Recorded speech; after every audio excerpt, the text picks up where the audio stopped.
All right, guys, welcome back to the channel. Welcome back to another podcast episode today. We've got a lot of breaking news to talk about. We're going to go over the weekend's action, including Murat Gassiev and that poor performance from Joyce. We're going to look at Conor McGregor and Max Holloway. And then we're going to preview next weekend's action, Diego Pacheco versus Emmanuel Alim especially. We also got some great stuff to talk about in terms of Anthony Joshua and Christian Prenga. So make sure you like the video, subscribe to the channel, and let's get into it. All right, only one place to start, and that is Joyce losing to Artem Slusnikov in round 11. Joyce basically retiring while standing, giving up, had enough, finished the fight, says, I'm not going to go any further. Now, at that point in the fight, I thought it was a very strange decision. I didn't think Joyce was losing that badly to warrant, saying, all right, I've had enough. But obviously, it's his decision. He's a 40-year-old man. He's a veteran of the sport.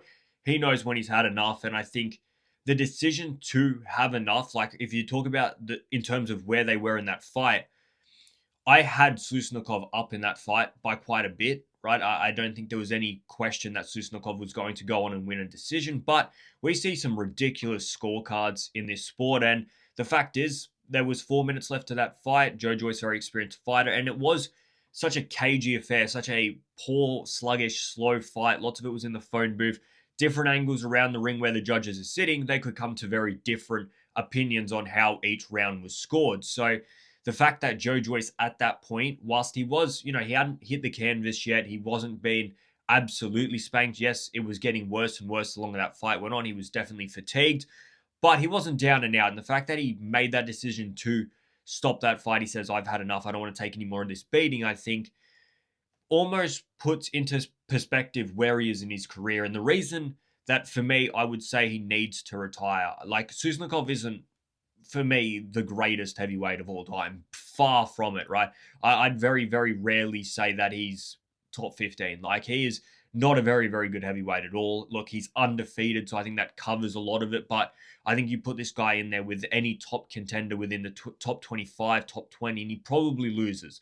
And I think the fact that Joyce at 40, we saw what type of Joyce came into that fight. Susnikov, he looked good. He was definitely the better fighter on the night, but I didn't see anything from him that's really outstanding where I says, all right, he's going to go and go leaps and bounds and achieve something great. No. So the fact that Joyce in that type of fight against that type of opponent pulls out of it, I think is a clear demonstration that this guy is finished as a professional. And I don't think Joyce 4 or 5 years ago pulls out of that fight, but I think at the age of 40, a lot of fatigue, a lot of ring time for him, there just comes a point where you just don't want it anymore. And I think we saw that in this fight, that Joyce just doesn't want it anymore. He just doesn't have it. And when a fighter reaches that point, you're better off retiring than going in there and getting yourself hurt. For me, Joyce is at that point where it is finished. Look, we're talking about a guy that was Olympic silver medalist, in many people's eyes, the gold medalist, 15-0 as a professional, had stopped Daniel Dubois, Carlos Takam, and Joseph Parker in a run, right? And then it sort of all went downhill. That was at the back end of 2022. Since then, he's lost 5 of his last 6 fights. The only win in there is Cash Ali. It's not been a great run at all. He's been knocked out twice by Zhili Zhang. He's lost to Chisora. He's lost to Hergovich. And now most recently, Susnikov. For me, it is finished. It is done. The Joyce story for me should be finished and he should retire. Look, there's nothing left for him. Like, if he'd won this fight, yeah, 100%, you say, all right, go again. You've still got something to offer. But I think the opponent that you lose to, the way that you lost, and the fact that you gave up shows me that hunger, that drive, that want to be in that ring isn't there anymore. Murat Gassiev stops Peter Kadiru, round 6. The towel was thrown in by Kadiru's corner. Right decision. He was getting his ass handed to him from start to finish. I think maybe round 3 was probably his best round, but even that one he probably lost. It was one-way traffic. But look, Kadiru, nobody went into that fight thinking he was going to win it. He came in on short notice, 3 or 4 days. Murat Gassiev needed to win that fight and needed to stop his opponent. He's the world champion. Murat Gassiev is the world champion outright now, WBA champion. He had to go in there and stop Kadiru. He went in there and did it. In some people's eyes, including myself, it probably took a little bit longer than I expected. I actually thought Murat Gassiev would run through him a little bit quicker, but I guess you got to take it 2 ways. Number one, Gassiev was well and truly better than Kadiru, but it probably took him longer than it should have. But at the same time, when your opponent offers absolutely nothing and is shelling up, and Kadiru was the bigger fighter, it is sometimes hard to just get that knockout. It doesn't just magically happen. You have to work for it. You have to get it. And eventually he did do it. I think when you look at Murat Gassiev, outright champion, I think as soon as he gets a test of the highest sort of quality, he will lose. Like you look at some of the people that are ranked high in the WBA, or like people like Moses Town, Ajit Kabayel, Tyson Fury, and I think AJ are all ranked highly in the WBA. I don't honestly see Murat Gassiev actually beating any of those guys. And depending on which one you get will probably depend on how badly you lose. Because I think you put him in there with Kabayel or Moses Atama, who are two people that he called out following that fight, or at least his team did. Yeah, he's gonna get his ass absolutely handed to him. He's not the biggest, all right. We know he's moving up to heavyweight. He's not a very big heavyweight, and he doesn't have what Alexander Usyk has. All right, so for me, undersized heavyweight will probably lose against top quality opponents. So if you're Murat Gassiev, I mean, if you want a big payday, you get one of those fights. If you want to hold on to that belt, I think you got to search for an easier opponent. You got to try and weasel your way to an easier title defense because any of those top guys, so far from what I've seen from Murat Gassiev in the division, he's not going to beat any of those top guys. Look, his win to get the title was a great win, like a great knockout victory. But I also, if I remember correctly, he was losing that fight up until the point where he actually scored that knockout. Look, I don't want to harp on it too much. He was much the better fighter than Peter Kadiri. There's not much to talk about in that fight because it was one-way traffic from start to finish.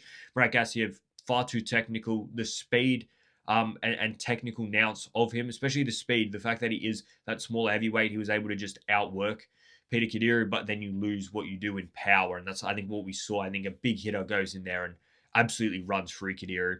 All right, let's get on to the UFC. One of the most disappointing ends to a UFC event I have ever seen. Honestly, like, it's hard to say that the way Tom Aspinall versus Cyril Gahn was going to be topped in the way that we were all disappointed, but Conor McGregor coming back and the very first thing he does is throw a flying kick that, ruptures his knee, does his ACL, does some sort of interior ligament problem, and calls a halt to the contest, which was absolutely devastating. And we're going to come to Conor McGregor. I want to start with some of the other fights on the card. Gable Stevenson KOing Alicia Ellison in round one. When I first spoke about that fight post the event, I was probably a little bit too critical on Gable Stevenson. I went back and watched the fight.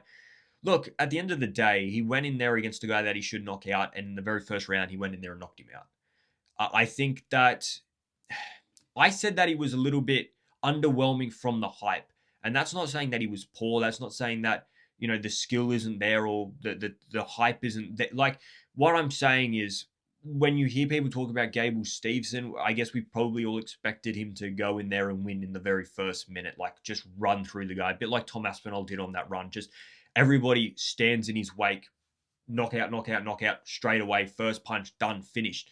And it's not what we got. And I think that's probably where the underwhelming bit came from. He did get hit a little bit more than I thought he would. And that's another thing. I thought, his defense was a little bit shaky. He got hit quite a few times against somebody that really, he's leaps and bounds better than. So when you look at Gable Stevenson, he's got a long way to go to where he wants to get to. I think there's got to be some learning to happen as well. Like, he's so early in his UFC career. So for Gable Stevenson, you go in there, you were supposed to knock the guy out in the first round. You did that, mission accomplished. You looked good in some people's eyes. You looked poor in other people's eyes. It doesn't really matter. I think we're going to see a few more of this level opponent for Gable Stevenson until we see a step up. And I think that's the right decision. I think if he goes in there with a top guy, like if he goes in there with Josh Hokett, at the moment, I think he loses. That's a tough fight, man. Josh Hokett is the real deal. And Gable Stevenson, as good a wrestler as he is, we're going to have to just wait and see the development of becoming a full outright top MMA fighter. We know how good the wrestling is. We know what people say about him. He's got John Jones in his corner. He's got all the elements to make him that great, but I think we just got to take it one step at a time. He gets the round one knockout. End of the day, he goes in there and does what he has to do. Robert Whittaker, great win for Robert Whittaker. One of the few fighters now that has a win in 3 different divisions. KOing Nikita Krylov in round 3 started a bit shaky. Rob Whittaker didn't look great in that first round, and I gave Krylov the first round. But from then, excellent work from Robert Whittaker. Started using his boxing skills very, very well. Outboxed Krylov, and by the third round, scores the stoppage victory, breaks his jaw with a good right hand. Great victory for Robert Whittaker. King Green versus Terrence McKinney, round 1. Absolute carnage. Like up until the final minute of round one, Terrence McKinney had almost stopped King Green 2 or 3 times. And then King Green gets the finish right on the buzzer. In my opinion, although Terrence McKinney was very hurt and King Green was on top and definitely dominating that final minute, the fact that the referee stepped in and called a halt to the contest at that time was, for me, the worst decision made on the night. Like, I can't believe that the referee stepped in on the buzzer to stop that. It might have even been after the buzzer. I'd have to rewatch it, but yeah, I think that referee got a little bit too giddy. I think he should have just let it buzzer go, bang, split them up, go to your corners. Let's see what happens at the start of round two. Especially considering how well Terrence McKinney did for the first 4 minutes of round one, and the fact that Terrence McKinney basically stood up and walked away straight after they called a halt to the contest. So for me, bad decision. Brandon Royval submits Kavanagh in round three, by far fight of the night. Great fight by both of them. And the submission at the end by Brandon Royval to just top off an amazing fight. Mario Batista beats a lot of people's favorite, Corey Sandhagen, by a decision. And let's get on to Paddy Pimblett. Paddy Pimblett submits Benoit Saint-Denis via a round one D'Arce choke. He called it. Paddy Pimblett said that what's going to happen, he's going to shoot a takedown, I'm going to lock in the submission, and he's going to go to sleep. And it all happened within, 58 seconds of the very first round. Poor game plan from Benoit Saint-Denis, right? Throws a high kick, charges in for a takedown, doesn't get it properly, gets put in a guillotine choke. Then Paddy Pimblett gets on top on the ground, puts it into a D'Arce choke, wraps the legs around, and submits him out cold on the floor. A great performance by Paddy Pimblett. I think coming into that fight, I personally had Benoit Saint-Denis as my favorite. I thought, you know what, Paddy Pimblett's good. There's been a bit of a shake in Paddy Pimblett. That unbeatable sort of run is finished after Justin Gaethje. Benoit Saint-Denis on an absolute tear. Number 5. I'm going to back Benoit Saint-Denis for a bit of an upset here because in many people's eyes, Paddy Pimblett was the favorite. Boy, was I wrong, because Paddy Pimblett, I can't believe for somebody that is coming sort of off a loss, still the amount of hype. You know, lots of these guys that are a fan favorite, especially ones that haven't become a world champion, the favoritism ends when they lose. The fact that he still carries that fan fest following the loss, I think speaks volumes about what he can accomplish and the amount of people that will come and watch Paddy Pimblett. Like, you put this guy in a UFC fight in Liverpool and it goes absolutely wild. So a great win for Paddy Pimblett. And when you look at what's next for him, I want to see him with Ilya or Justin, to be honest with you. I'm happy with either of those. Even Charles Oliveira. I think the Charles Oliveira fight is a very interesting fight, considering what Paddy Pimblett's so good at and what Charles Oliveira is very good at, and that is submissions. All right, Conor McGregor does his knee with the very first kick he throws, loses to Max Holloway in the rematch, and it looks like a trilogy fight is coming up. We basically spoke about the fight. There's not much to talk about.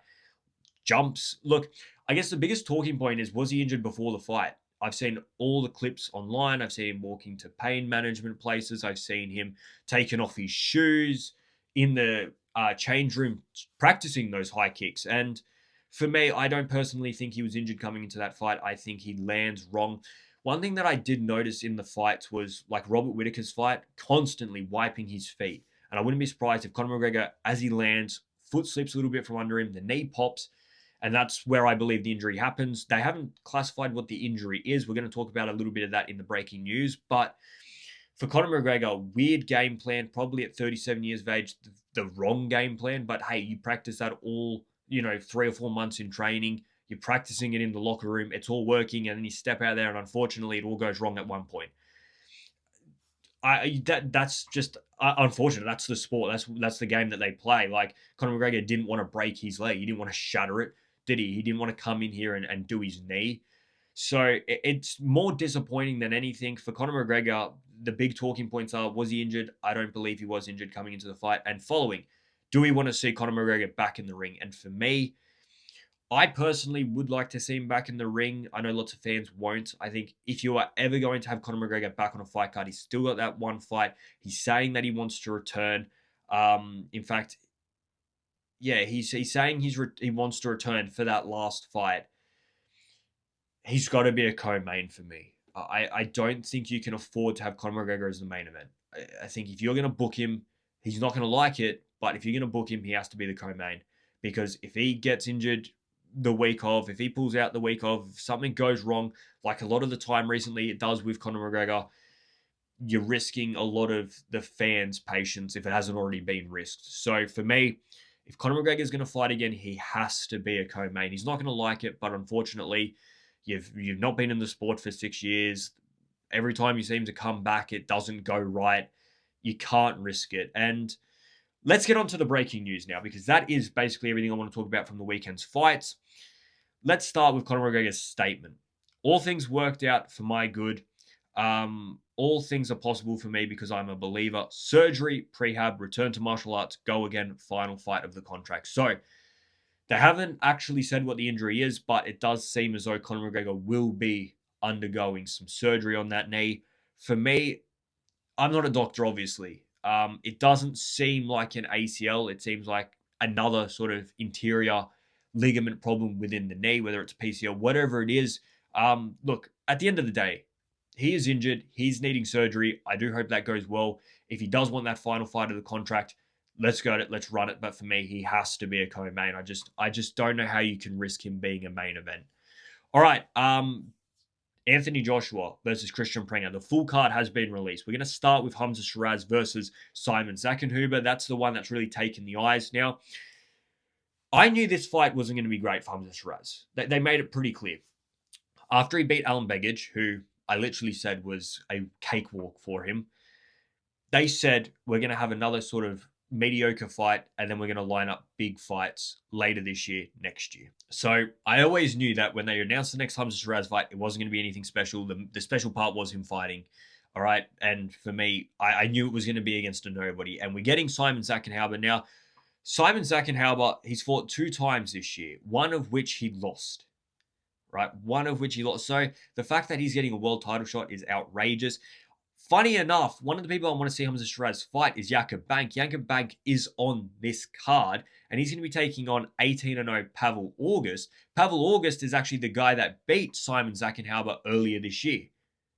So fucking riddle me that. How is the guy that beat Simon Zackenhuber having to fight Jakob Bank really early on the card, and the guy that lost to Pavel August is getting to get a world title shot? So for me, it's completely fucking backwards. I would have loved to have seen Hamza Shiraz versus Jakob Bank. That's a fucking great fight. But we're getting Hamza Shiraz versus Simon Zackenhuber. I expect it to be quite an easy night. And then there's no more excuses. It has to be a big dog. There's so many fighters in super middleweight right now. Like, so many. Jakob Bank. We've got Christian Billy. We've got Lester Martinez. We've got Jaime Munguia. We've got Canelo Alvarez. Right? We've got so much talent in this division. I don't want to be seeing Hamza Shiraz taking on Simon Zackenhuber.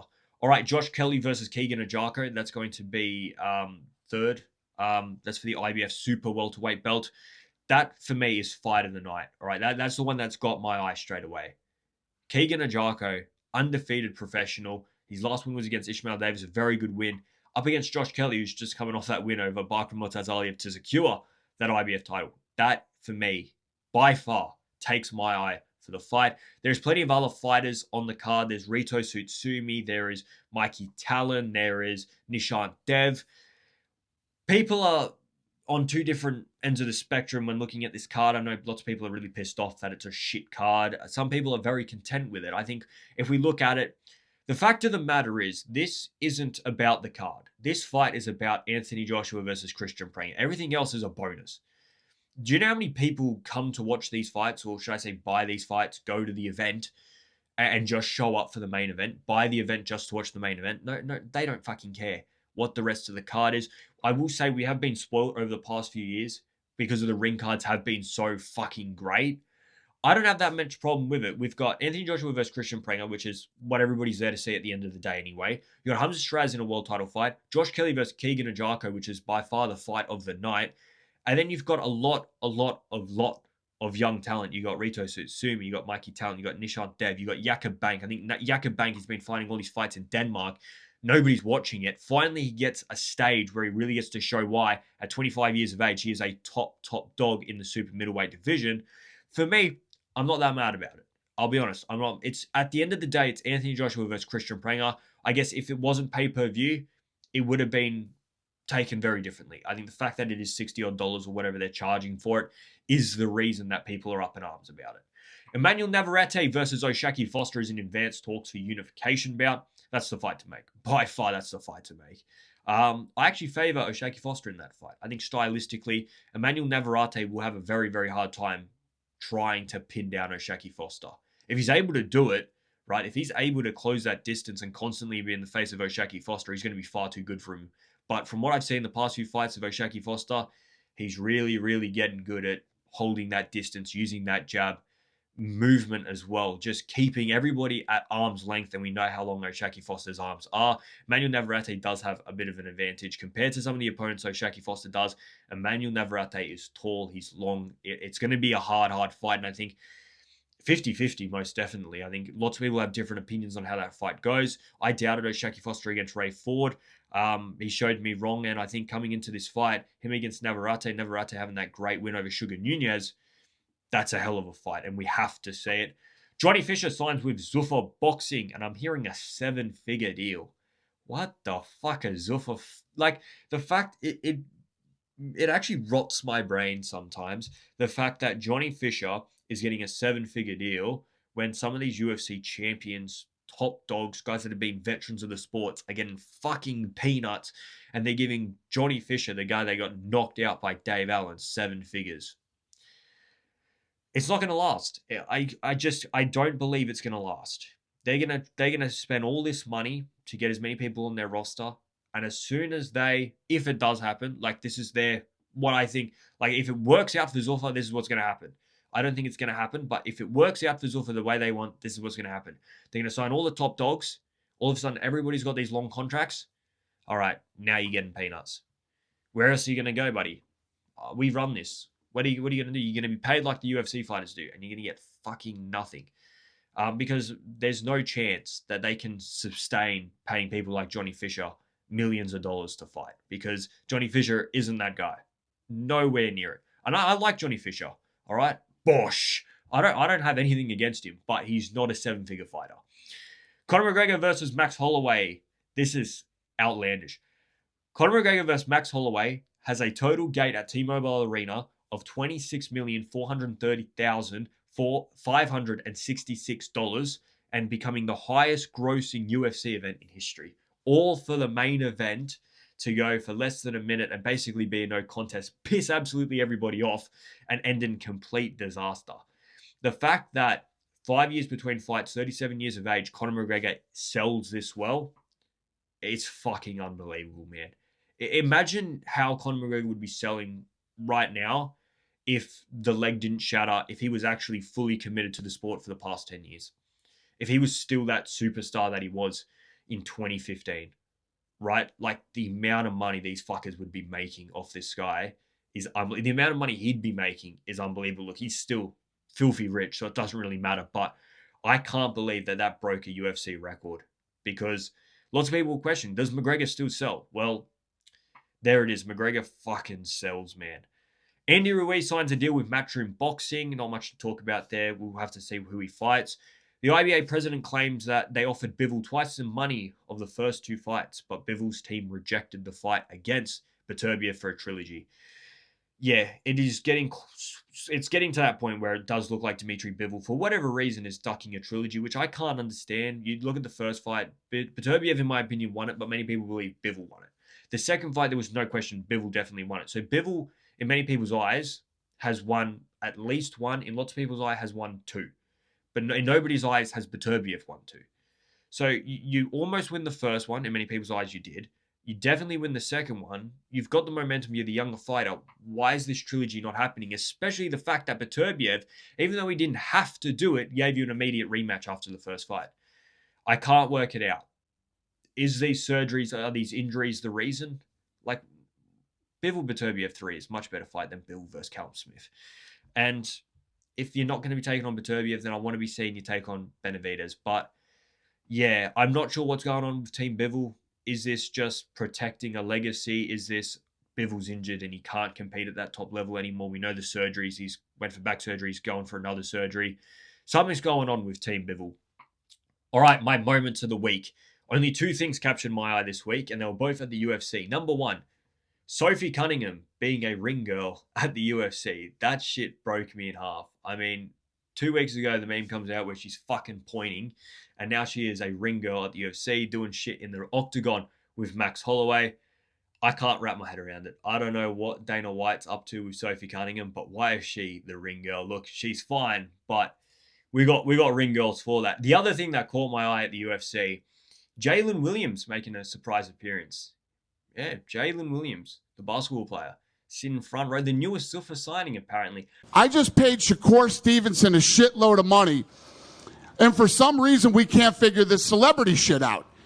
They put him up as a fucking OKC NBA player. Are you fucking kidding me? I mean, it's absolutely crazy, but we are the absolute worst to ever do the celebrity thing. When we put celebrities up, we are the worst. I just had this fucking debate in the back with my guys while I was screaming at everybody back there, and they said, no, soccer's worse. Soccer shows the people and they don't put up any graphics. Oh, no. We put up fucking graphics and put the wrong guy's name on it. We win. We're the worst ever to fucking do it. How the fuck can the UFC and Zuffa run this shit where they've got Kendrick Lamar's name up there for Terence Crawford, and now their biggest signing, Shakur Stevenson, they're supposed to be promoting the guy and they're giving him the name Jalen Williams? Absolutely fucking pathetic and poor from Team UFC and Zuffa. I don't know what's going on there, but that shit's absolutely hilarious. All right, let's have a quick look ahead at next weekend's action. Diego Pacheco will be taking on Emmanuel Aleem. Aleem coming off that loss to Lester Martinez, which was an absolute shutout loss. And this is where I'm at with Diego Pacheco. We know he ducked that fight, all right, for the WBO title against Hamza Shiraz a few months ago. And now he's taking on Emmanuel Aleem, who's coming off a clear loss to Lester Martinez. Lester Martinez, a top contender in the division. Diego Pacheco, if you're going to be facing someone, you should be taking on Lester Martinez. I don't understand. It's not as though Diego Pacheco is 12 or 13 fights into his professional career. This guy is supposed to be one of the next best, right? And for whatever reason, he's being protected. And you look at his last 3 fights, Steven Nelson, Trevor McCumbee, Kevin Saggio, those 3 easy fights, not one of them he could find the stoppage. Is he getting overhyped? Look, I know he's still young, and I don't want to rip into him too much, but I expected this point of Diego Pacheco's career to be in world title fights. Right? You look at how young Jaime Munguia was when he fought for his world title. I don't understand why they're protecting Diego Pacheco so much. Let's test this guy. Let's put him in there with a top guy. I don't want to see him in there with Emmanuel Aleem. I didn't want to see him in there with Kevin Saggio. How many more of these protection fights are we going to have for him? What, does he have to turn 30 before we see him in a top quality fight? Look, I think he beats Emmanuel Aleem. It's not going to be easy. It's definitely harder than the last 3, but he will win it. He will win it. It'll be a question of, can he stop him or not? And for me, I think I'll be disappointed if he doesn't. I think I'd be disappointed if he doesn't. I think this run, if it extends another one and you can't stop Emmanuel Aleem, no offense to him, yeah, this is his opportunity to really make a statement. Go in there, stop Emmanuel Aleem, say Lester Martinez couldn't do it. I fucking did. No, Lester Martinez couldn't do it. I just fucking did it. That's what he's got to come out and do. And I'll be more than impressed if he can do it, especially if he can do it in lightning fashion. The other fight on the card is Andy Cruz versus Abraham Montoya. Not honestly expecting much from Abraham Montoya. Let's be honest. Like, Andy Cruz versus Albert Bell was going to be a very, very good fight. All right, I think that was a very, very good fight. Abraham Montoya could throw up absolutely anything. Short notice opponent. It's short notice. It's like 2 weeks or so, but it's short notice, especially up against a guy like Andy Cruz. Andy Cruz is elite of elite. I know he lost to Raymond Muratella, but don't misunderstand how good Andy Cruz is. And apparently, after this fight against Abraham Montoya, Andy Cruz will be officially stepping down in weight. So that will be interesting. If he can go down in weight, he's going to have, like, you saw him against Raymond Muratella. Muratella was much, much the bigger fighter. If you can step down in weight and you can start being the bigger fighter, yeah, the power's going to come through. You're going to be outskilling everybody. And we know how good he is. All right, we all saw him at the Olympics. We've all seen what he's done in his short professional career. The talent is there. He was this close to beating Raymond Muratella. This close. If you're saying that he moves down in weight, looks even better, looks even bigger, you're going to see the clear improvements. Look, I expect him to beat Abraham Montoya. I expect him to do it quite handsomely as well.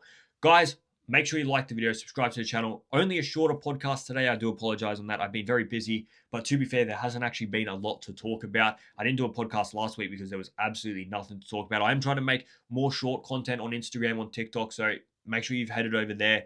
We're pumping out these videos, guys, so make sure that if you are new, you like, you subscribe, and I'm out of here, guys. See ya!